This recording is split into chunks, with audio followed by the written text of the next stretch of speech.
What's up, Cheers? It's James here, and welcome back to my MCU worst to best countdown list.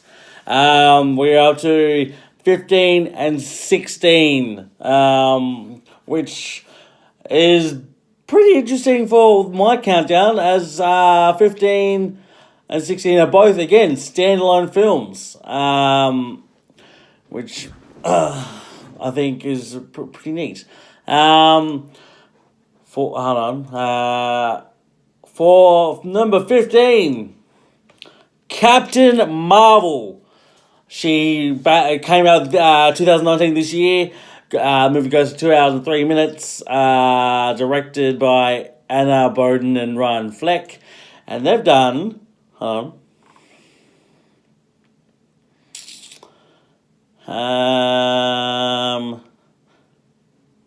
mostly TV series, which is alright, but fair enough.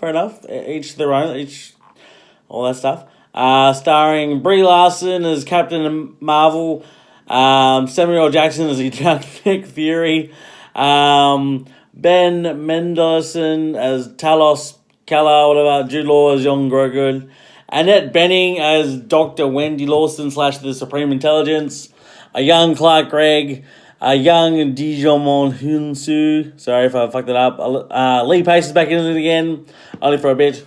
And another respectful cameo from Stan Lee, as he's reading a script by Kevin Smith for Mallrats, I believe. And apparently they just hit Kevin Smith in the heart, as it usually does. Almost like the Widowmaker that killed him. Ho ho! No, he didn't die. That's a joke that we all make now. But as a standalone, this is fucking excellent. It's pure 90s.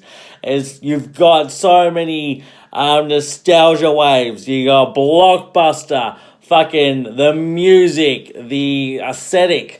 Like, if you brought this out 10 years ago, 2009, or even 20 years ago, I don't know how good the CGI and all that would have been back then, it works still, because it's past futuristic, if that makes sense. Like, it's set in space future, but past time, in the past for Earth standards, because we're slow. But yes, I think Brie Larson does an excellent job as Captain Marvel. It's a great, I would say period piece, but it's also a great backstory of, okay, this is how she got the powers, this is what she does, this is how she overcomes and all that stuff. And it kind of ruins Nick Fury's badassery a bit because of how he lost his eye, but I knew they were going to be wanky with it, because why not be wanky with it? It just works. Just the fact that but yes, like, Marvel's first female-driven female film is amazing, excellent. DC kind of won it over already with Wonder Woman, but everyone, like, there's no comparison. Like, Wonder Woman is great on her own, Captain Marvel is great on her own. This is a great movie for the cinematic universe and how awesome it is. I loved it. I was jamming to the fucking music. I was loving the aesthetics and all that shit. With the flashbacks, her go-kart flipped over, and I'm like, how the fuck did you survive that at 8 years old? Or however the fuck old you were? It's like, Jesus Christ. But yeah, it was a good, Nick Fury teaming up with Captain Marvel movie. It just works out well as a funny buddy cop type movie, and everything. Yeah, so that worked out really well, and it was, and again, so good. I'm looking forward to Captain Marvel 2, when they do it. Because hopefully it will expand more into the now where we are, and hopefully if they do a Civil War 2, because she's supposed to be the leader of one faction, and Iron Man or Iron Man is supposed to be the leader of faction 2 as well. Like, doesn't agree, she agrees, and they go head to head. And then all shit happens, apparently, because that introduces the X-Men. And that would be awesome in its own way. My only gripe is it's in the 90s. No one was around then. Although it would have been interesting to see like a young Tony Stark or a youngish Spider-Man or whatever. Or like a couple of the young Avengers before their prime or whatever. But that's just me. I like cameos. But yes. And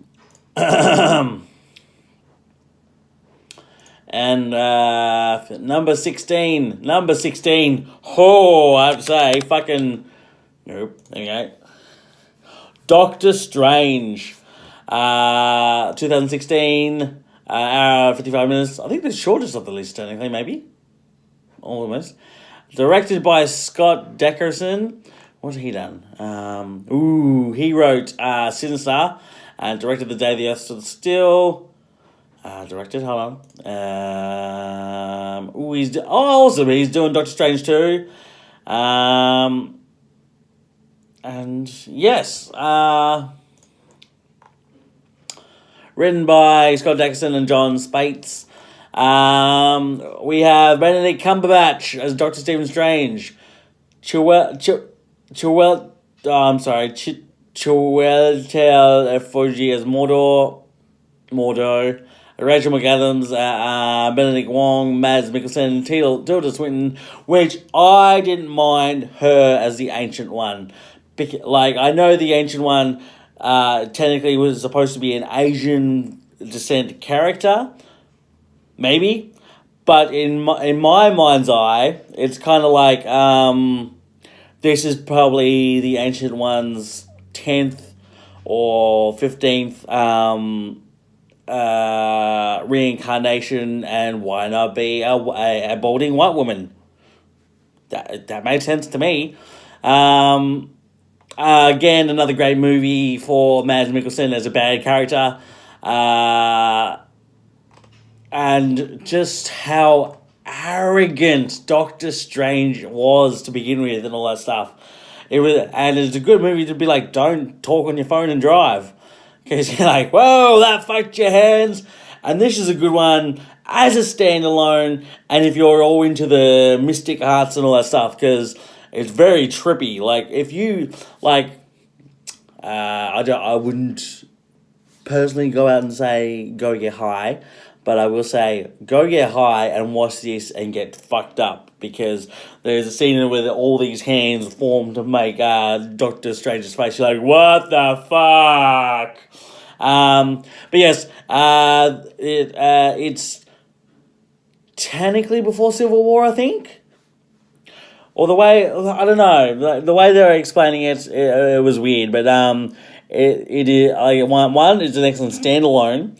Two, it's a great part of the Marvel Cinematic Universe, and I'm looking forward to number 2. I don't know where they're going to go with it. Like, Mordo has got more powers now because he's turned evil, and everything. And it had great humor in it. It's like, oh, I'm sorry to harm you, mister. It's Doctor. Okay, Doctor. It's strange. Well, it's like, Mr. Doctor, it's like, it's strange. It's like, well, each to their own. It's like, you know. And even the Doctor Strange's coat or like cloak had its own sense of humor about it. It's like, what the fuck? But yes, this in the reverse time battle was excellent. It was so weird, and like, you're trying to be like, okay, how did that technically happen?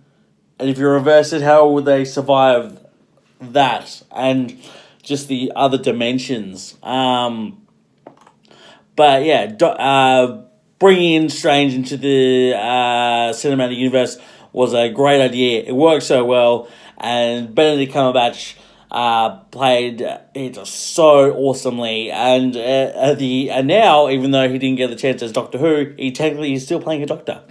Although we're teaming up with Iron Man, they didn't have the shit Sherlock in joke, because they both played Sherlock Holmes. But yes, looking forward to the sequel. So it was number 15. Sorry, number 15 and 16.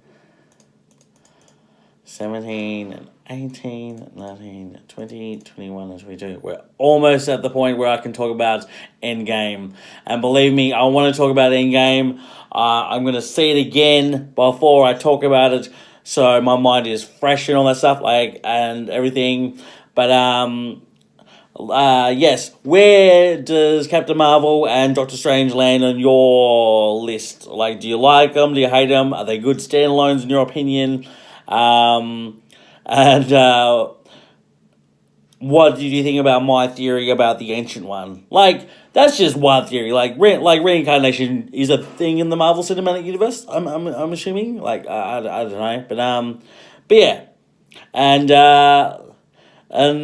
yes. So share, subscribe, leave a comment, and remember, avenge the fallen. Stay silent.